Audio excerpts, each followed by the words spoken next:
Hey, you're back with the Get Out of Debt guy. The old one, Steve Rhode, and the new one, Damon Day. Today we're talking about proven strategies to obliterate your debt. And this should be an interesting topic because it's going to be about all the things that you can do to deal with your debt and all the nuances behind what is right, what is wrong, when to use it, when not. Damon, it's a very confusing topic for everybody, isn't it? Yeah, and the title that we came up with, Steve, the Debt Busters, Mm-hmm. proven strategies to obliterate your debt. Steve, how did we come up with that? Oh, we used our divine experience and wisdom and came up with a very creative title.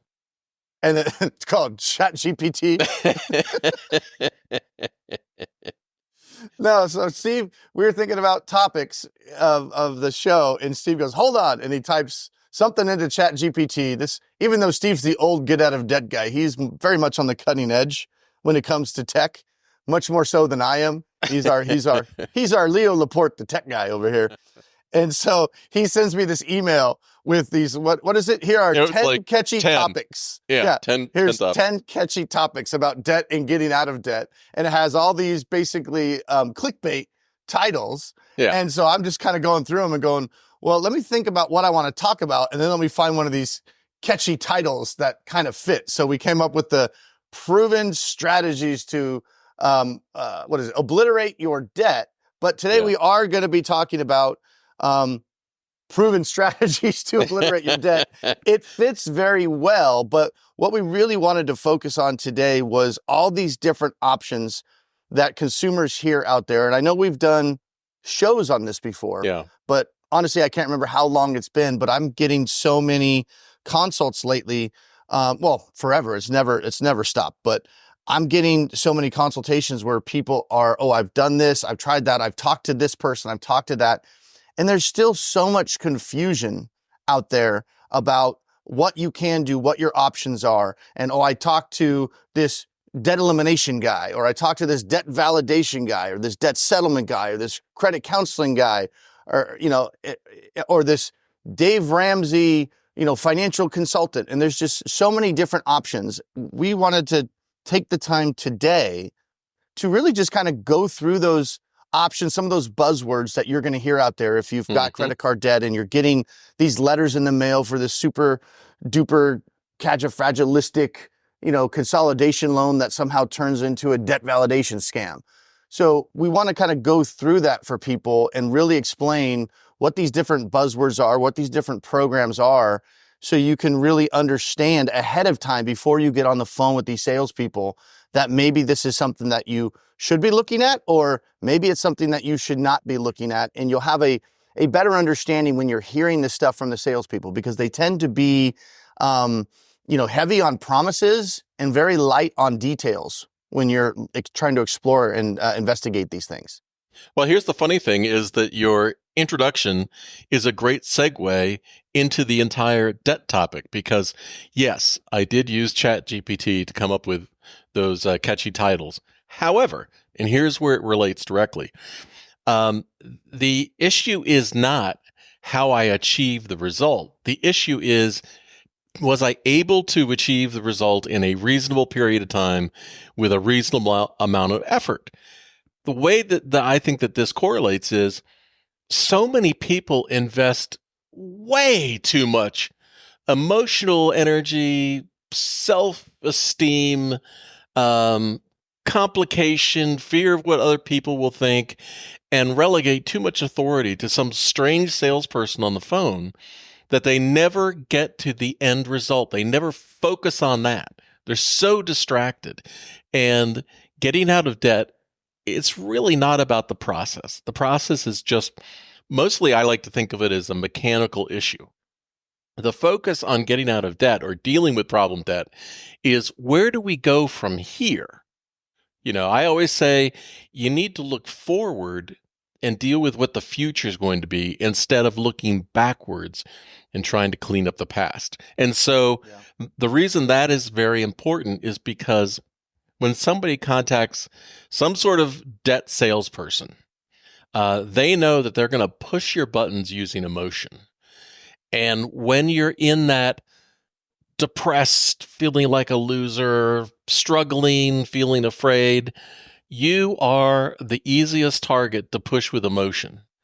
So today's topic is covering the different things that you can do to get out of debt. But ultimately, I would love people, Damon, to conclude listening to the entire podcast and come away with the understanding that the technique that you use to get out of debt is almost the least important thing. And you know this from all the years that you've talked to people too. The most important thing is, what is the goal that you want to achieve, and how can we achieve that? And letting people understand what the facts are and come up with the path that they are most comfortable with to achieve that result. Yeah. Yeah, because we're in a situation now, and I'm starting to see it with the help requests I've been getting more and more of lately, which, we're back to all-time highs in credit card debt again. Inflation is, and again, I know Steve likes to say it's okay now, but it wasn't okay for a long time, and it hasn't gone back to where it was. So with everything that's hitting consumers these days, credit card debt is just skyrocketing. And what is it that they say, that the kids these days, they say, my math isn't mathing, right? I And hadn't heard that. yeah, my math is not mathing, Steve. When you look at your budget, it's not mathing, right? We're creating verbs. Neither is your grammar. Your grammar's not. My grammar's not grammaring. No. I'm going to start using that for everything. But so when you're in that situation, and there's millions of U.S. consumers in the situation that you're in right now, and you find yourself, spending, $1,500, $2,000, $2,500 a month just to keep the debt afloat, right? And people start to get into panic mode. They start looking at consolidation loans, things like that. That's when they get on the phone with a lot of these sales guys. So we want to take the time today, and we're going to go through these different options. Mm-hmm. And like Steve said, it's not so much the method that you choose, whether you're looking at a Dave Ramsey type of a debt snowball approach, or a credit counseling strategy, or a settlement strategy, or bankruptcy, or whatever.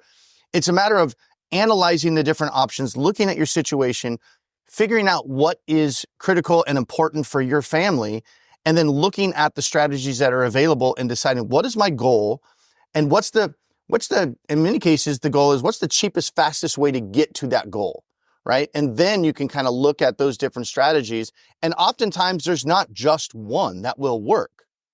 Yeah. Right? And oftentimes, the funny thing is that a solution that might have the most impact to, say, like your credit score, might still be the most appropriate solution to use in your situation. So you shouldn't, it's like, I want to go on a trip down a river. Oh my God, there might be some rapids. I'm not going to go on a trip down a river. It's not the same. But let's play a word association game. I'm going to give you a debt tool that people use, and I want you to give me what comes instantly to your mind. Not the 9-paragraph version. I want the 1-paragraph version of what instantly comes to your mind. All right, you ready? Yeah. Yeah.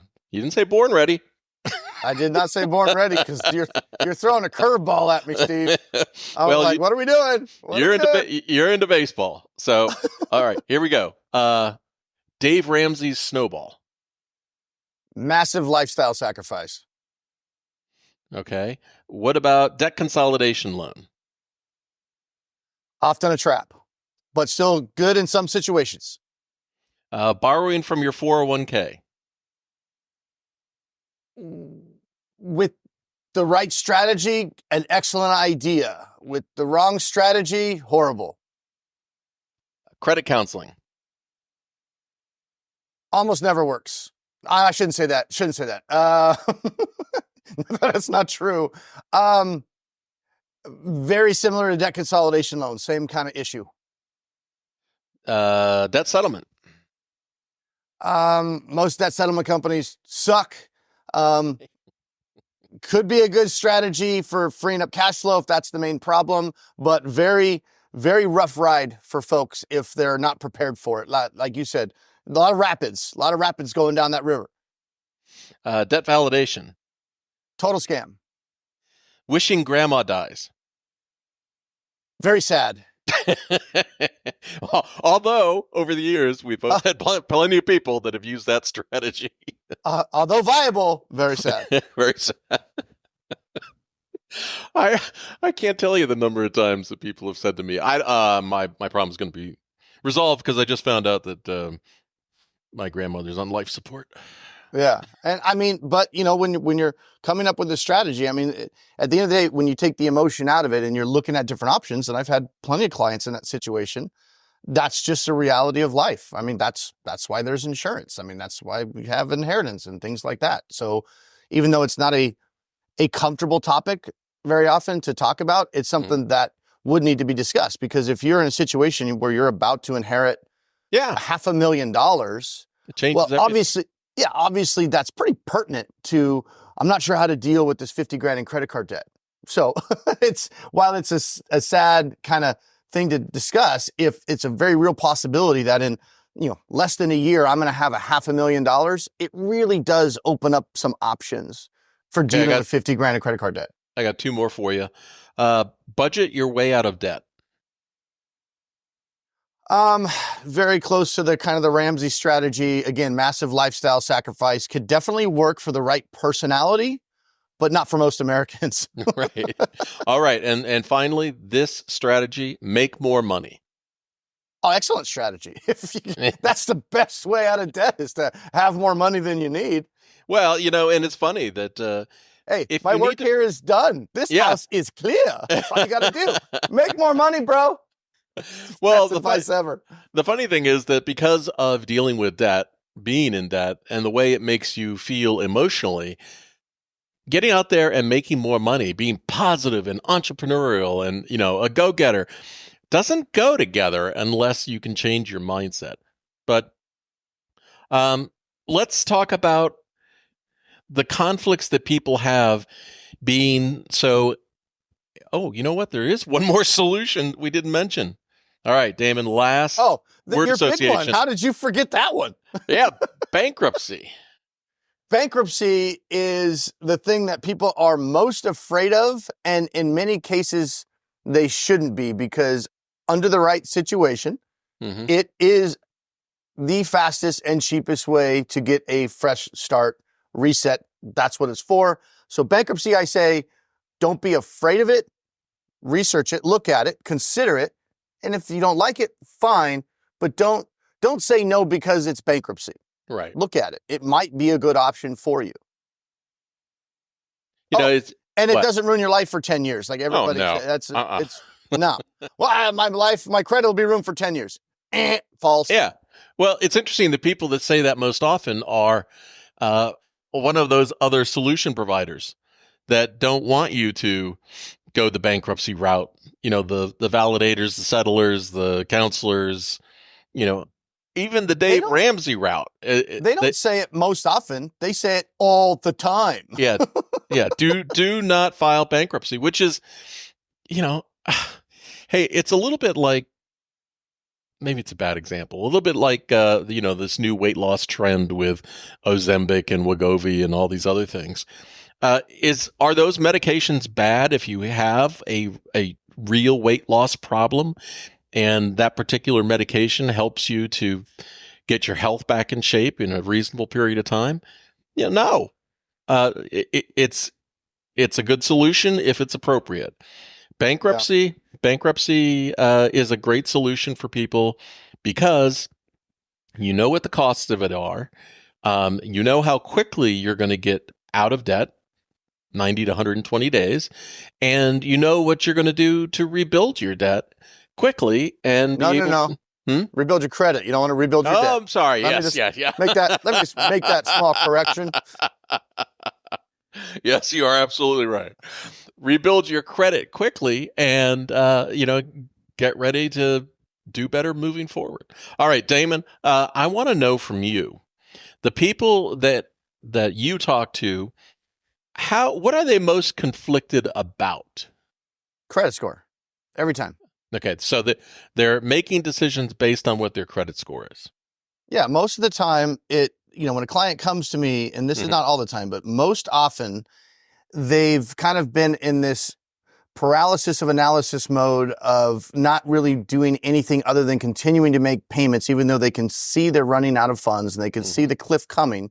They're about to Thelma and Louise this thing, but they don't want to do anything that is going to hurt their credit score. And that's very understandable. That's ingrained in us, right? And this is why looking at all these different strategies and options and understanding pros and cons, and really getting some clarity on how these different strategies would affect you today and moving forward is critical, because without that information, you can't make good financial decisions. You're basing the decision on emotion of, but I've got this great credit score. And sometimes, you might be in a situation where you need to protect your credit score. Maybe like I had a client the other week that this happens once in a while. They have a security clearance and they're very worried about, well, if anything happens to my credit score, then that might put my security clearance in jeopardy. Now, all right, but let me interject, because it might put my security clearance in jeopardy. Now, here's a funny story. I once had a client, and I went through all the options and everything, and I said to him, what about your credit score? It turns out he was the guy that granted security clearances.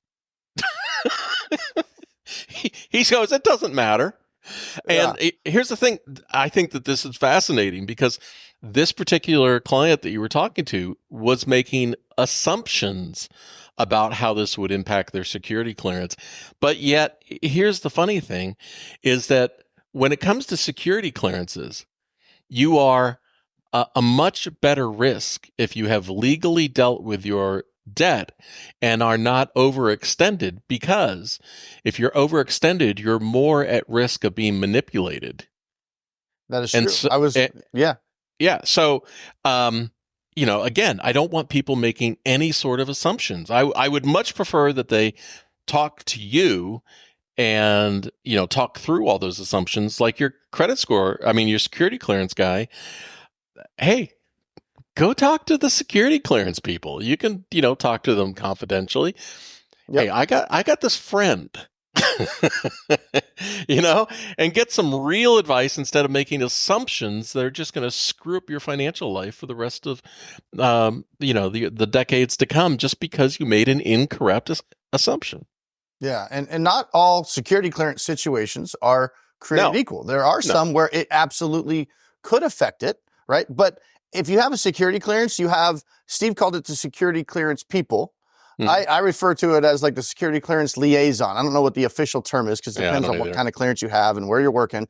But when you have a security clearance, they always make available, we can call it HR, right? Yeah. There's a person that you can go talk to in confidence and say, hey, look, I've got this situation. Here's how I'm thinking of handling it.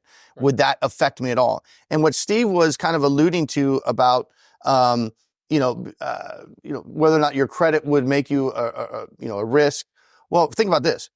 If your credit score could make you at risk of losing your security clearance, so could potentially having $100,000 in debt that you don't have the ability to pay. Exactly. Because that, like Steve mentioned, that would put you at potentially in a compromising position, right? Depending on what your security clearance is. Somebody says, hey, look, I'll take care of that $100K for you, but here's what I need you to do. Right? Both the Air Force and the Army have published information in the past, and I've written about this on getoutofdebt.org, where they specifically say that bankruptcy is a legal solution to problem debt, and here is why it will not impact your security clearance for all the things that we just talked about. But they specifically talk about that. So don't make assumptions about it. Yeah, and it's not just security clearance. I've got a lot of clients that are in the financial space, and they're worried about, what about my license review? Could I potentially lose my license? In some cases, it could be problematic. But you got to understand that in a case where a lower credit would be problematic, so too is having too much debt. Yeah. It's also going to be problematic under that same type of review.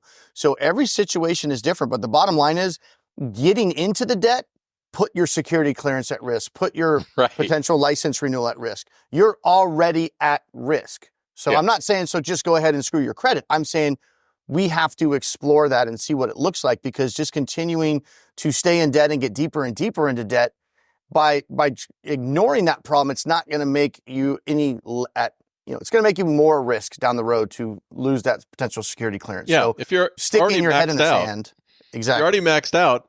You're maxed out.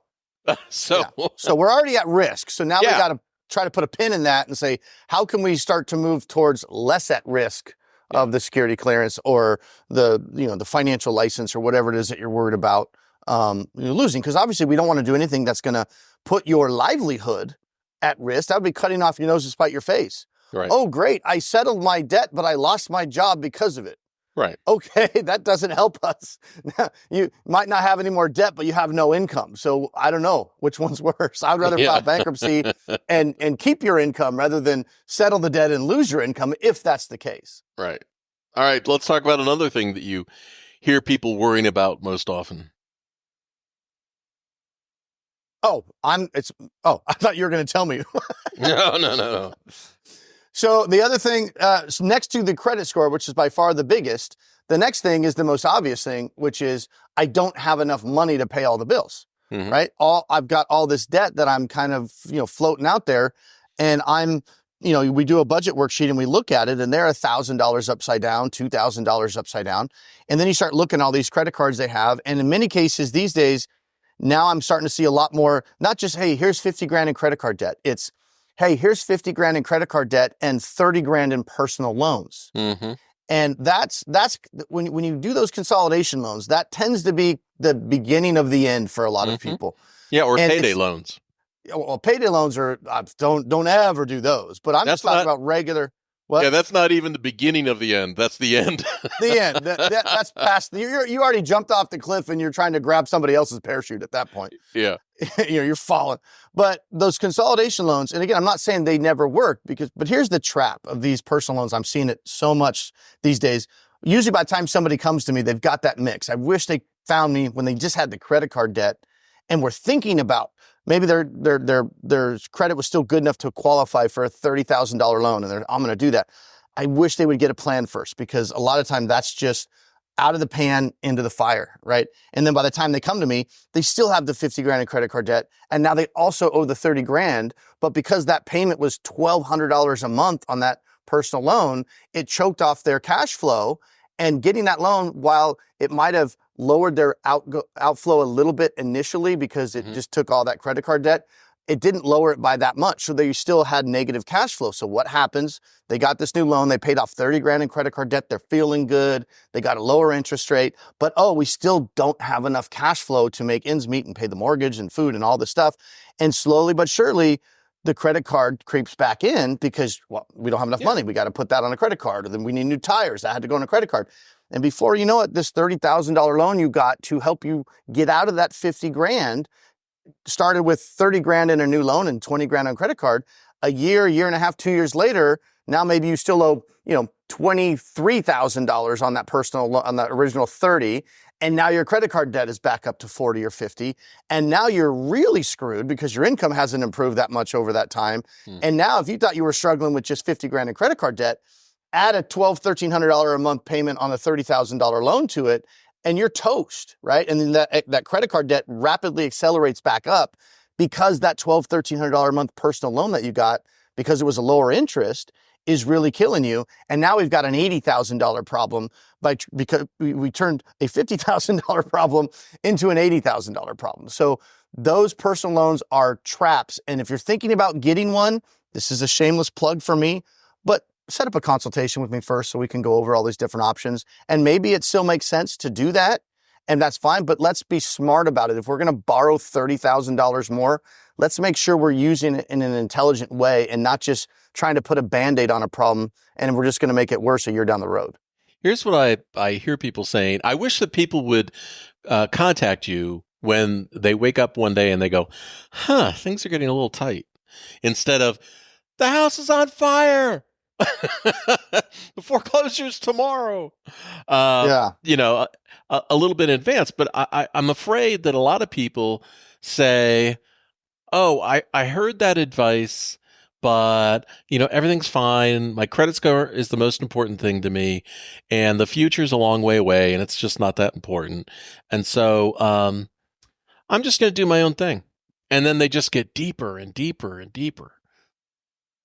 Well, I've been doing this 25 years, and what I can tell you is that I will think of things that you haven't thought of, Mm-hmm. or I will think of things that you have thought of and tell you why you shouldn't do it. Mm-hmm. And there's a lot of mainstream stuff that consumers do, and they think, oh, well, that's normal, right? And with those consolidation loans, here's the root of the problem of those. People think in their head, I got to save my credit score and I got to lower my interest. They always say, I'm too deep in debt, I have to lower my interest. Yeah. and yeah, so lowering your interest on the surface, great. Who doesn't want lower interest? Yeah. But what's happening is they're so deep in debt. Say this $50,000 example, and they're shelling out, $1,800, $2,000 a month to service that. Maybe they're $1,000 a month upside down, cash flow wise, from what they got coming in to what they got going out. And guys, prices aren't going down on stuff, right? Food's not getting cheaper.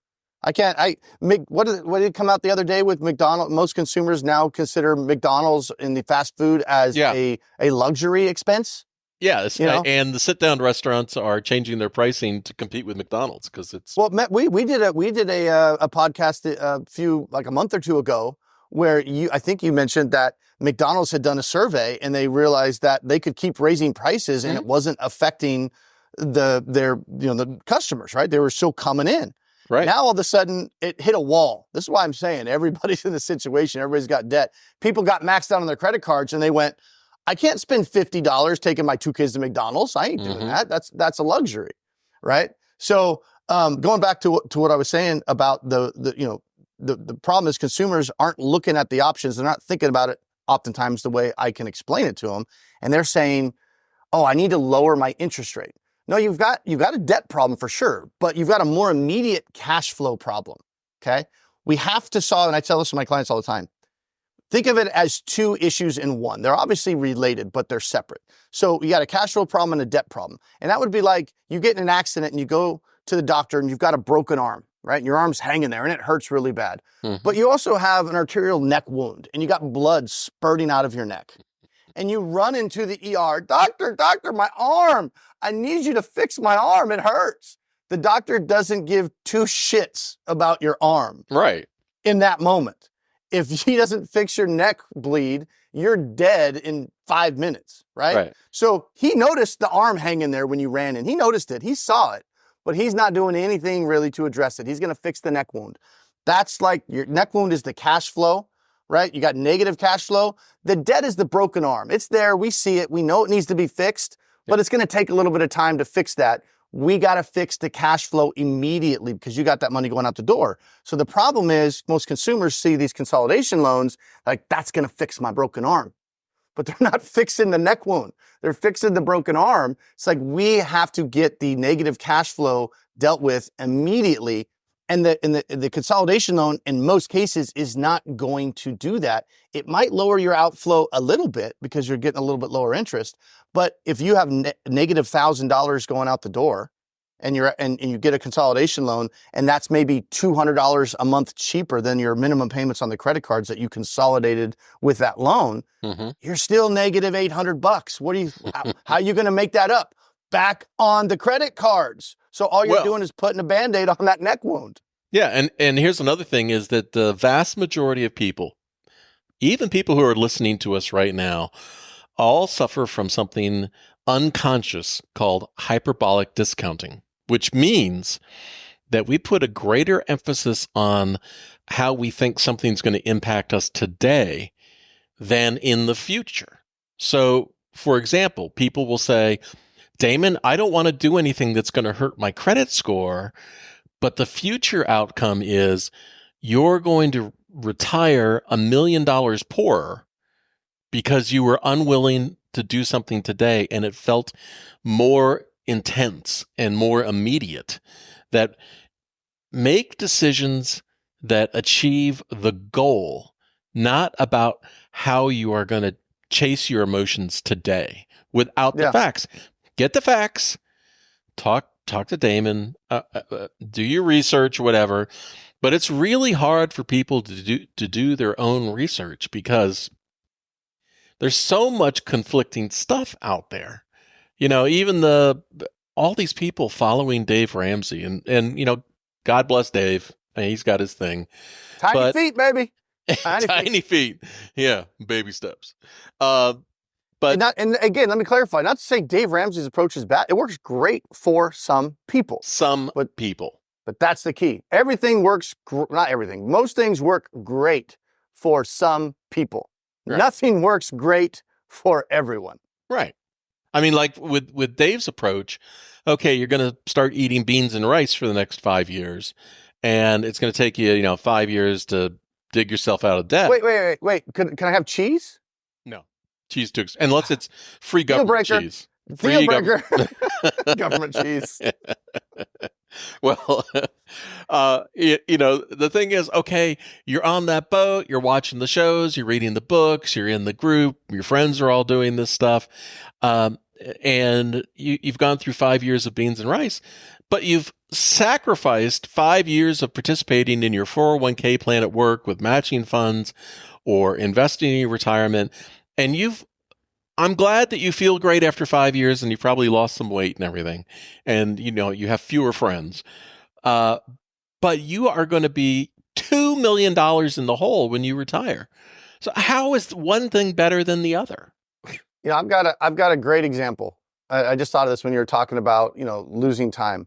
Mm-hmm. And this was just, 3 or 4 years ago. I had a client mm-hmm. that this was now, let's call it 15 years ago, so she reached out for help. We talked about some of the different options, and she just absolutely did not like the idea of hurting the credit score. And she had about $150,000 in debt. And it was very clear that we had to get aggressive with this. I can't remember if I don't think bankruptcy was an option. I think they had too much equity in the house, and to either buy it out or file a Chapter 7, it wouldn't work, right? We looked at that. And so looking at everything, I said, probably a settlement strategy is going to be the best bet for various reasons. And they never hired me at that point. We did a consult, I went over a couple of the options, things that we should really look at. And I never heard back from them. Fine, that happens. No big deal. She didn't hire me. Just, people call me, I give them some advice, and here's some options to look at. Sometimes they like those options and they want to hire me, and we'll go through it and we'll strategize and come up with a plan. Mm-hmm. Sometimes I don't hear from them, right? Well, fast forward 10 years, I get a random email mm-hmm. from this same lady. And, I don't know if you remember me or not, but we talked 10 years ago. I don't have drip tickler marketing. I don't do any of that stuff. Yeah. Right? I'm not Leo the tech guy like Steve is. We have a conversation, and you either hire me or you don't. You're not going to probably hear from me again if you don't hire me. I mean, I'm not going to bug you. I got way too many people asking me for help. So 10 years, Steve, 10 years. She had saved my contact. We had one conversation. 10 years later, with no other contact at all, no emails, no nothing, I get an email, and, I really would like to talk to you again. Mm-hmm. Okay, no problem. So we got on the phone, and she didn't owe $150,000 anymore. She thought, she told me I really didn't want to do that. And I wanted to try this and try that, more mainstream kind of approach, really stick to a budget and all that. And again, that's fine. You can try it. 10 years. Now what's the situation? $200,000 in debt. Yeah. Yep. 10 years. She'd been carrying this debt for a decade that I told her, here's what we can do to get rid of it 10 years ago. 10 years. Mm-hmm. And ironically, my advice was still the same 10 years later. She just had more debt we had to deal with, but still couldn't go bankrupt. And she had actually even more equity in the house. And this was a different house now. In that 10 years, she had defaulted on a second, and was so far defaulted on the second, because this was when the '08 housing crisis, all that stuff. Yeah. That I was also able to negotiate a settlement on the second mortgage she had on the house that she moved out of 10 years ago. And she was living in that house when she originally contacted me. She was still living in that house. But now a decade later, I was like, I could resolve that for you too. So anyway, she ends up hiring me, still not wanting to do, her credit was still okay, still had apprehensiveness about mm-hmm. the credit score. I mean, this is how deeply ingrained it is for a lot of us. And I said, well, I mean, like, I'm not going to, I can't force you to do it or force you to think a different way. But what I can tell you is we did it your way for 10 years, right? And How'd here's that where we're work at. out? Yeah. So let's try a different way. And so she hired me, and there was a lot of emotion behind that, and we went down that path. We were done, I believe, if it wasn't 12 months, it might have been 15 months, but it was less than a year and a half. Because she made good income. That was another reason I don't think she could file bankruptcy. She made good money. All the debt gone, including the defaulted second mortgage, done, settled, resolved, wiped out, less than a year and a half later. We went from carrying that, how much money she wasted for a decade, that, to your point, could have been put into a retirement account had we done that same strategy. Nothing changed other than we had more debt to deal with at that point. We could have dealt with it, but it was the hang up on it's going to hurt my credit. So to your point about people don't worry more about how something might affect them today than they do about, oh my God, I won't have good credit today. Well, if we had done what I suggested a decade before, she would have had bad credit for, a year and a half, 2 years maybe. Yeah. But fast forward to where we're sitting at, right, at the time of the second phone call, 200 grand in debt. And now starting that journey, she would have been 8 years removed and been debt free for 8 years, right? And the credit would have been great, assuming she stuck, with it and didn't get back into debt for whatever reason. Yeah, and had all that money invested. That's what I was going to say. I mean, how much money did she shell out floating 150 grand in debt at 20, 25, 28% interest for a decade? I mean, I could do the math on that. It's a lot. Well, let's talk about what a credit score is. It is not a reflection of how well you do with your personal finances. It's not like getting a report card in school. It's none of those things. A credit score is a mathematical number that, and every person has like 20 different credit scores that you don't know about. So you're always worried about your credit score. You don't even know what it is. Now, your public consumer credit score is entirely different than all of those. But that number is simply calculated in order to help creditors manage or determine what risk is based on what the credit score is. That's it. Now, your credit score might be low, but you might be really attractive to some creditors, especially those in the subprime market.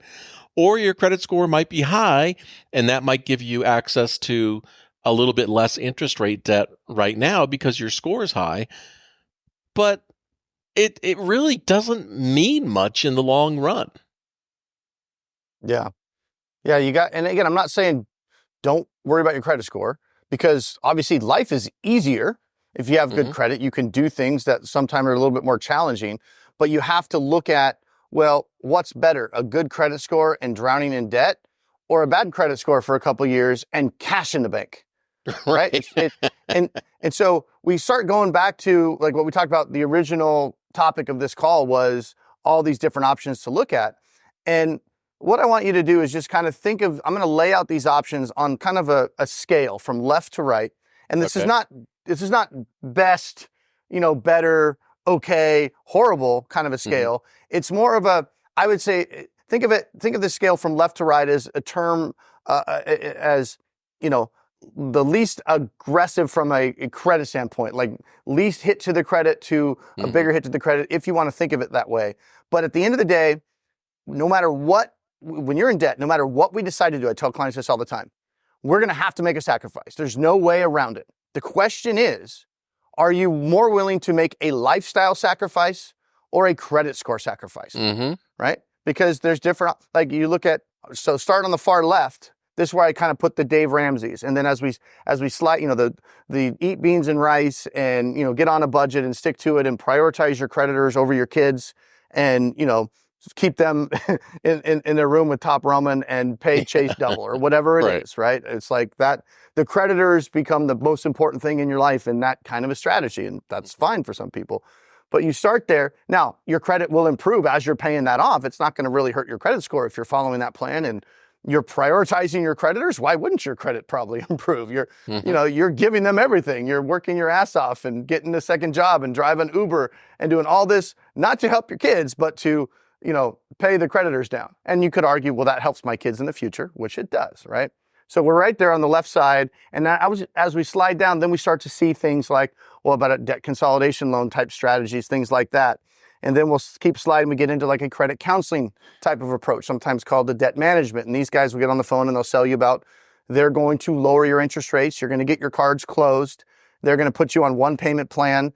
Sometimes that's good for people. Sometimes it's not. But they'll get their cards closed, interest lowered, and then you get on like a 4 or 5 year repayment plan to pay that back. And then you keep sliding down the scale. That's when you start getting these, debt settlement sales guys, and then you slide down. That's when you start maybe hit the bankruptcy on the right side. And again, I don't put bankruptcy on the right because it's like the worst strategy or anything, but it's just in magnitude of, aggressiveness, if you will, on attacking the debt, right? And just getting rid of it. And then on the very far right, beyond bankruptcy, that's where I put the debt validation scammers, because that's not even a valid strategy. It's a valid strategy if you're wanting to play defense and just not pay the creditors at all and cross your fingers and hope you don't get sued. Mm-hmm. That can work, and that's way too long of a discussion for this podcast.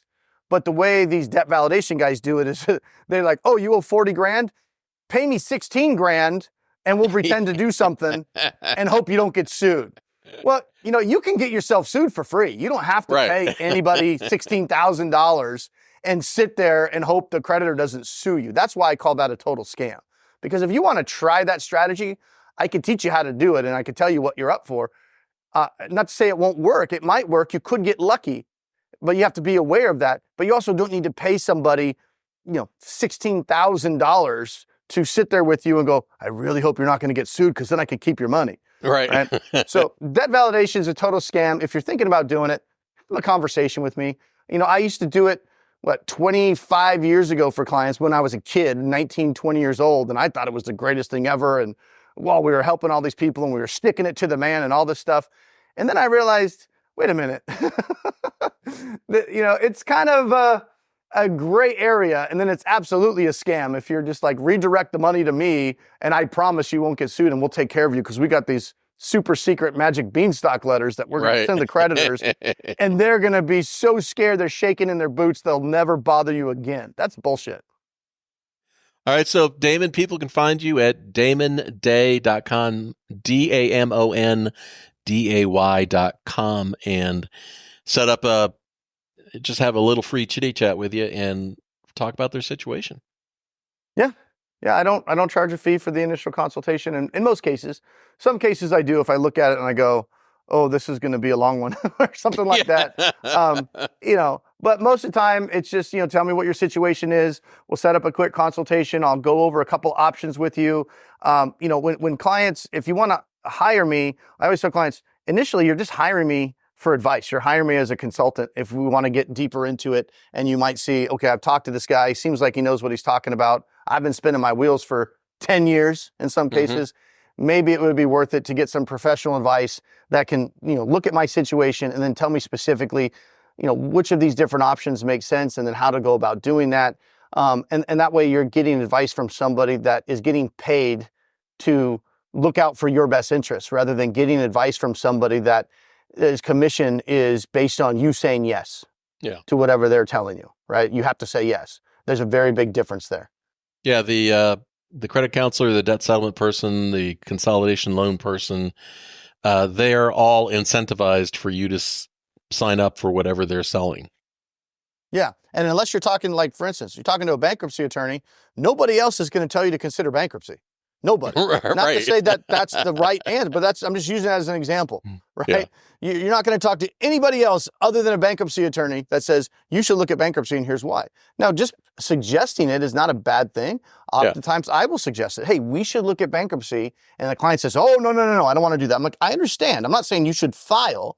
I'm saying we should explore it. We should look at it. Here's some of the benefits. Let's consider that as one of the options. And then if we check it off the list for whatever reason, that's fine. Yeah. But I want the client to know why they're saying no to something. And as long as you know why you're saying no, good. I think it's funny that people will, if I said to you, it's really strange that you go to every other car dealership and nobody ever says you should buy a Ford. They're like, oh, of course, they understand what their motives are. They want to sell their car.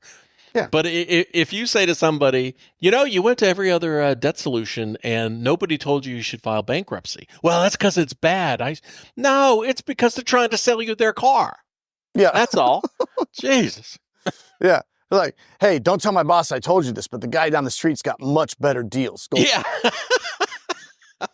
That person gets fired. Yeah. Not only will he not get a commission, he won't have a job.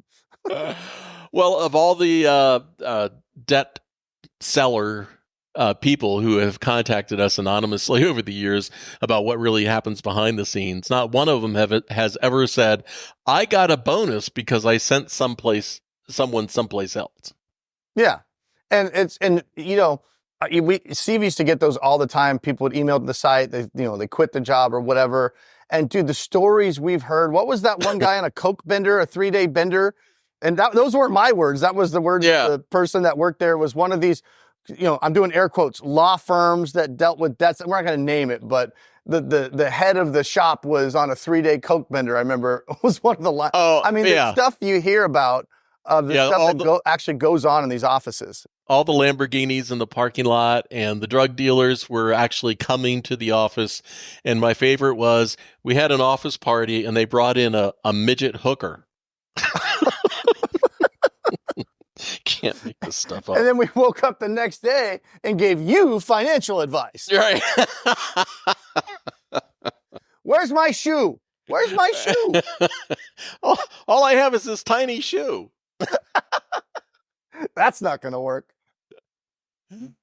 All right. So you have a debt situation. Contact Damon. DAMONDAY.com. Damon, thank you very much. Until next time, I shall see you. Until we meet again. We don't need no stinking badges. No stinking badges.